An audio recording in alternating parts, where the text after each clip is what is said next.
You probably have heard market timing doesn't work. Has anybody heard that? Market timing doesn't work. A very popular notion. Well, market timing does work is the name of a paper from the United States Federal Reserve System. Not a book on technical analysis, not Bob Prechter, a wonderful guy, by the way, or Larry Williams, or any of the other hotshot supposed gurus, and none of us really are. This is the Federal Reserve System. They said, here's a trading strategy, a system that works. Here it is. They put it out for you. And lovely what our government does for us. But we're all buying books on candlesticks and waves and widgets and all this stuff. It's all at the Federal Reserve. This strategy, based on the spread between the PE ratio and short-term interest rate, robustly beat the market index, even when transaction costs are incorporated.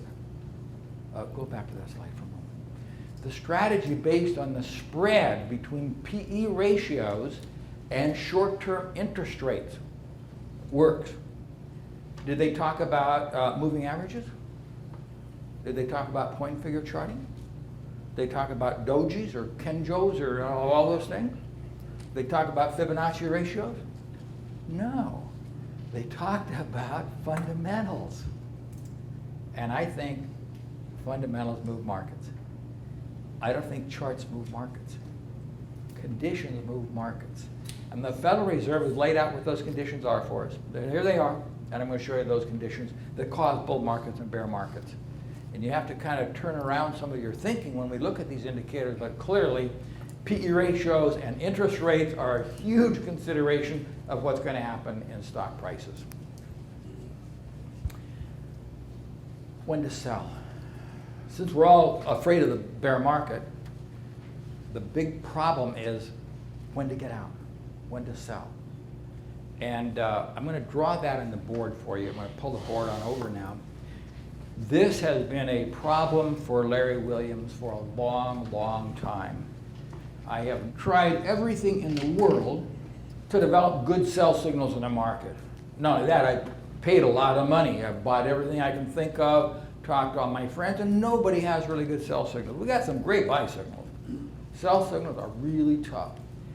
Finally, I figured out what I was doing wrong. Because this is how markets really move. A bull market begins, it does something like this, and virtually every one of those points, especially this one, looks like a bear market begins. And then it does maybe that and goes up to another new high. Eventually, we do have the start of a bear market, and this is how bull markets start. Bull markets come down quickly, don't take any time at all, and immediately move to the upside. Bear markets, on the other hand, drag on for a long time before the market collapses. So all the technical stuff, moving averages, the golden death cross, whatever these things are, don't work very well. They're technical. What causes market crashes are economic conditions are good, and they start to kind of fall apart, and then the market figures it out as well, and stocks crash until value is reached. Once value is reached, big money, so there's the buy. They buy right now, just buy, buy, buy, buy, buy. And so we get this explosive move off lows, but we don't get an explosive move to the downside and tops until late in the game. But this is when you want to be getting out, and it takes a long time as economic conditions start to fall apart. So my thinking is I want to focus on economic fundamentals to help me understand the stock market. Because I have not been smart enough, and I don't know anybody else is, that's consistently called market tops. I've got a really good record of consistently calling market lows with an indicator I will show you today. But tops couldn't do it with any of my technical stuff. So this is a huge different idea that we're going to look at the economy or fundamentals to call stock market tops. We're not going to look at stock market to call the stock market tops. Any questions on that? Do you see what my point is? That tops take a long time to happen and bottoms don't take much time at all. So clearly the conditions are different.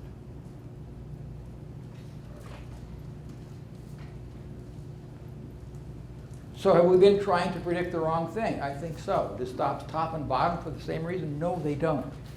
They bottom because there's great value there and there's huge emotions. and they top because the economy finally goes retired, and then stocks start to fall apart, high PE ratios. It takes a combination of things to cause a market top. High PE ratios, GDP is falling apart, interest rates are getting high, inflation, all these things build up to a market top. Market low is real simple.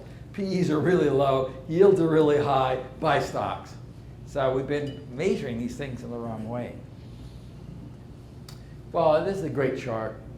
If you invest in recessions only, going back to 600 years or whatever this time period is, a long time back, you don't do very well. If you avoid all recessions, you do really well. This was the last recession we saw in 2007. You avoid that recession, wow, look where you are.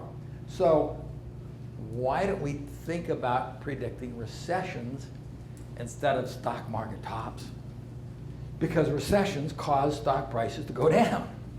So let's get to the cause of market declines, recessions. And if we have a recession sell signal, then we'll get out of stocks instead of trying to figure out something in the stock market that says sell stocks. Make sense to you? Let's look at recession. However, to look at recessions, you probably have to be an economist and you have to understand economics and all that stuff. That's way over my head.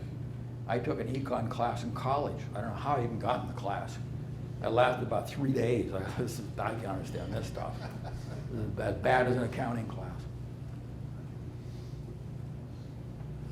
So there's pretty easy ways of predicting a recession. Again, thanks to our friends at the Federal Reserve System. What a great index they have here.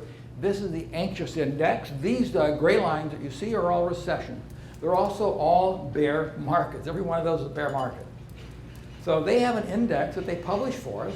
And when this index gets above about 30, a recession's coming. Recession, recession, recession, recession. Isn't that nice?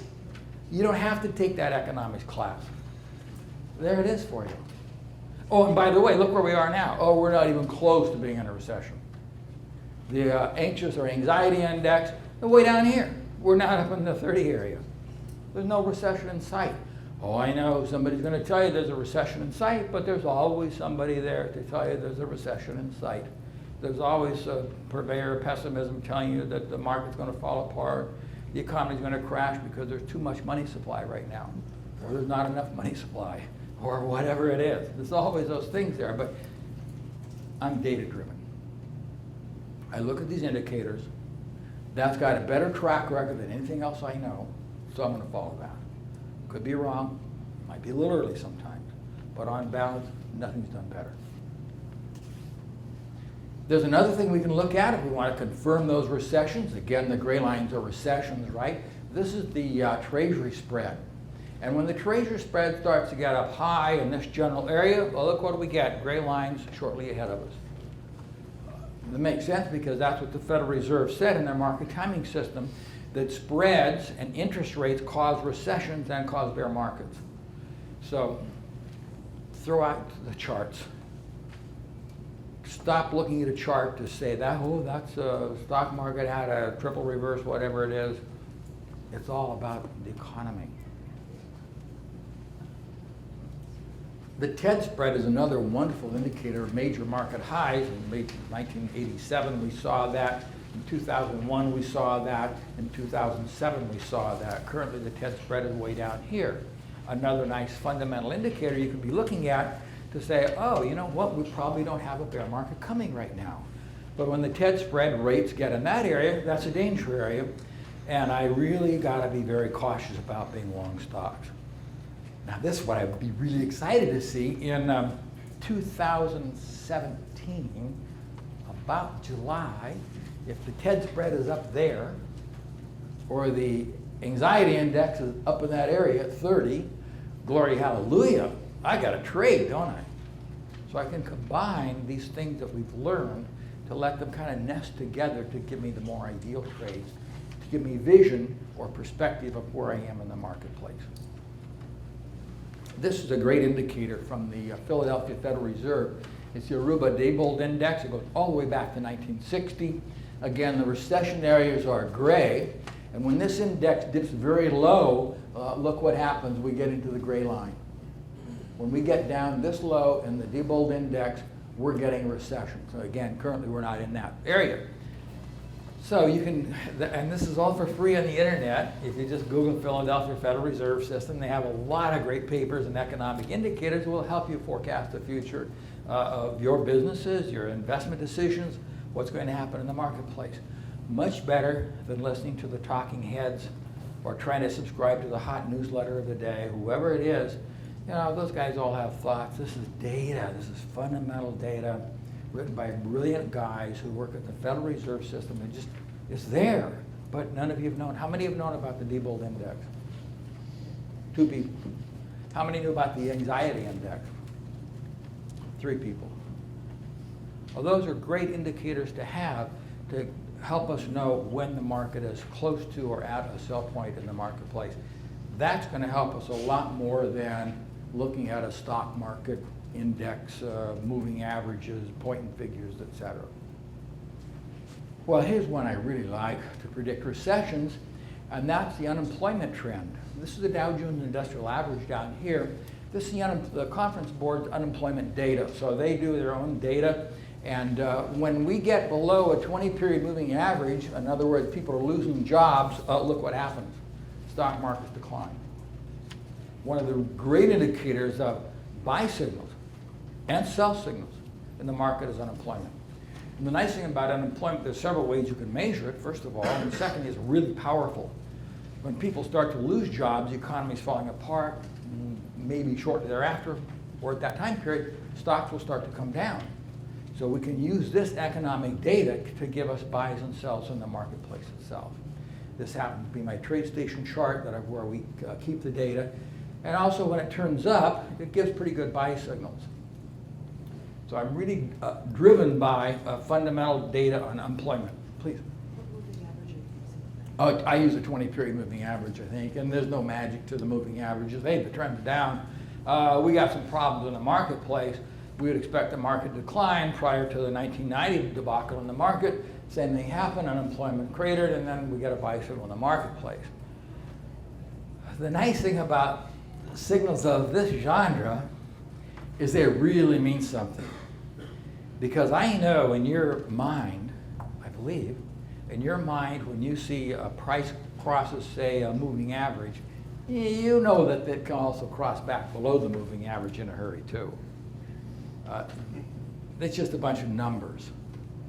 But if you see that jobs, that's a major number, are changing, people are getting jobs or losing jobs, that's a significant number, and that gives me more credibility and makes me feel stronger about my position in the marketplace. I'm dealing with real things here, not just a bunch of numbers that come in and come out. And so it's easier, I think, to establish a position and stay with it because you realize this is what's really going on. This is the driving force of the economy.